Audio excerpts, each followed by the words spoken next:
When Mississippi man Harry Stamp passed away on March 9, 2013, his daughter wanted to honor her one-of-a-kind dad in his obituary. Harry Weathersby Stamps, ladies' man, foodie, nasty dresser, an accomplished traveler, died on Saturday, March 9, 2013. Harry was locally sources his food years before chef in California started using cilantro and arugula, both of which he hated.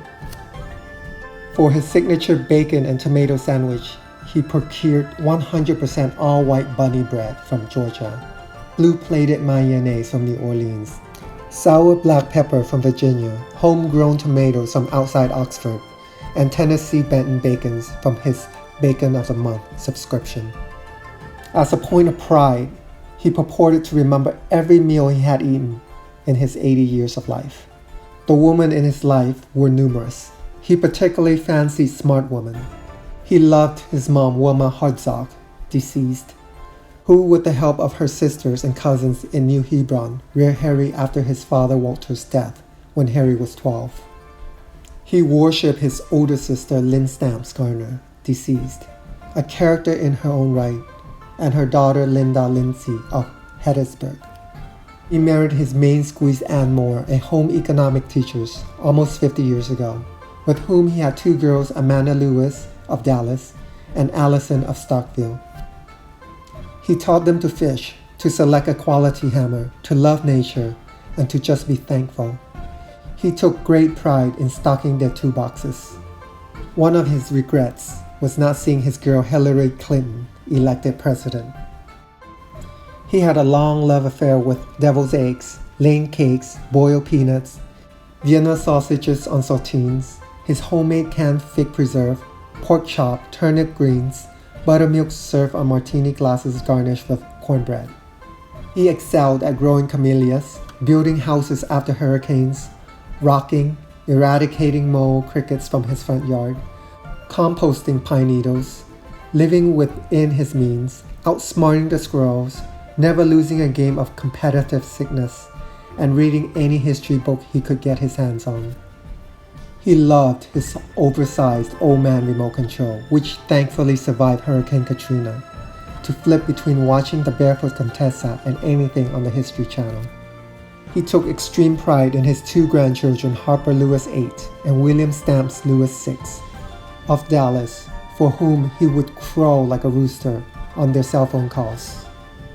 As a former government and sociology professor for Gulf Coast Community College, Harry was thoroughly interested in politics and religion and enjoyed watching politicians act like preachers and preachers act like politicians.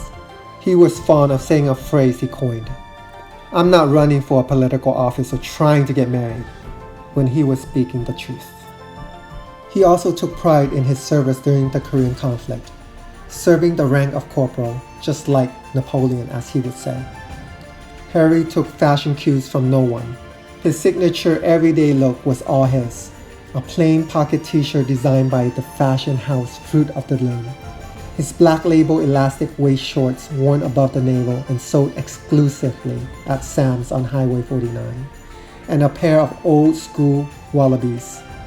Who can even remember where he got those? That were always paired with a glass-stained MSU baseball cap. Harry traveled extensively. He only stayed in the finest quality AAA rated campgrounds, his favorite being Indian Creek outside Cherokee, North Carolina. He always spent the extra money to upgrade to a creek view for his tent. Many years later, he purchased a used pop-up camper for his family to travel in style, which spoiled his daughters for life. He despised phonies. His 1969 Volvo, which he also loved.